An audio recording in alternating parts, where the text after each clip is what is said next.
Hello, आज हम पढ़ेंगे आईपीसी का सेक्शन 383 जो कि एक्सटॉर्शन को डील करता है। तो पहले हम पढ़ लेते हैं एक्सटॉर्शन का मीनिंग क्या होता है। Extortion is the crime of obtaining money, मतलब कि ऐसा क्राइम जो कि मनी या प्रॉपर्टी लेना हो थ्रेट से। थ्रेट यानी धमकी से, यानी फियर लाकर किसी का भी फियर में डाल के किसी से भी उसकी प्रॉपर्टी या फिर उसकी मनी या फिर कोई भी वैल्यूएबल चीज़ आप उससे छीन लेते हो तो उसको कहते हैं एक्सटॉर्शन। ये है मीनिंग।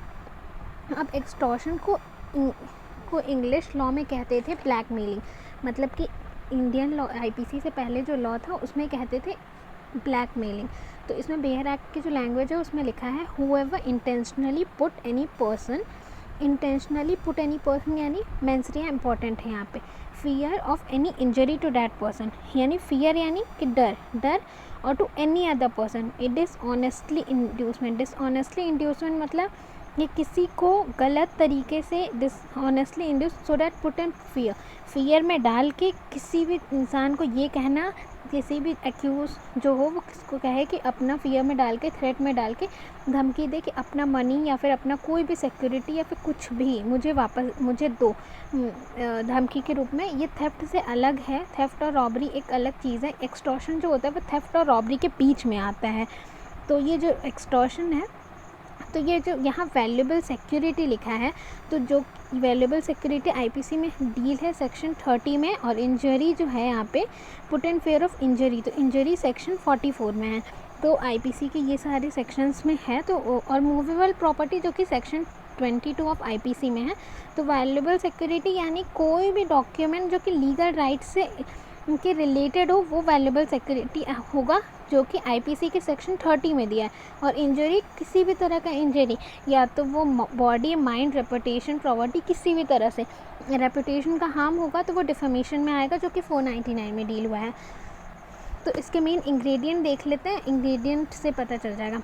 तो इंग्रेडिएंट है फियर ऑफ इंजरी, मतलब कि इंजरी ऐसा कि फ्यूचर में उनको डैमेज हो, एकदम डर में डाल दो कि आप मुझे दे दो। डिसऑनेस्ट इंड्यूसमेंट, उसमें डिसऑनेस्टली आया है। This deliver any person any property, movable या इमूवेबल, कोई भी प्रॉपर्टी याद है द मूवेबल और इमूवेबल, वो अपने से अपना प्रॉपर्टी दे दें। वैल्यूएबल सिक्योरिटी या फिर कुछ भी जो कि वैल्यूएबल सिक्योरिटी में कन्वर्ट हो सकता है, वो सभी चीज़ें धमकी देकर, डरा कर ले लेना। तो पहले बताया था एक्सटॉर्शन जो होता है वो थेफ्ट और रॉबरी के बीच में आता है। और थेफ्ट में क्या होता है, कंसेंट नहीं होता, विदाउट हिज कंसेंट, बिना कंसेंट के थेफ्ट होता है। और रॉबरी क्या होता है, उनके सामने उठाकर सामान ले जाना, तो वो रॉबरी हो गया। और रॉबरी 4 लोग करते हैं, थेफ्ट कितने भी लोग कर सकते हैं। विदाउट हिज कंसेंट वो नहीं है, उठाकर सामान ले जाते हैं। रॉबरी उनके सामने ले जाना। एक्सटॉर्शन उनको फियर में डाल के, उनको फियर में डालकर उनसे कहना कि अपना प्रॉपर्टी मुझे डिलीवर करो, वो होता है एक्सटॉर्शन। तो इसमें कुछ केसेस हैं वो देख लेंगे। और अगर आप किसी को एक्सटॉर्ट करते हैं कि मतलब कि किसी को उसके बॉडी पे या फिर किसी भी तरह से उसके इमेजेस पे, रेपुटेशन पे हर्ट करते हैं, वो भी एक तरह से एक्सटॉर्शन होगा। यानी आप किसी की ट्रुथ ही रिलेटेड कोई वीडियोस निकाल लो, उसके बाद आप उसको धमकी दो कि आप मुझे पैसा दे दो और मैं आपका वरना हम वीडियो लीक कर देंगे, तो वो भी एक तरह से जुर्म है, क्राइम होगा और आपको एक्सटॉर्शन में ले जाया जाएगा।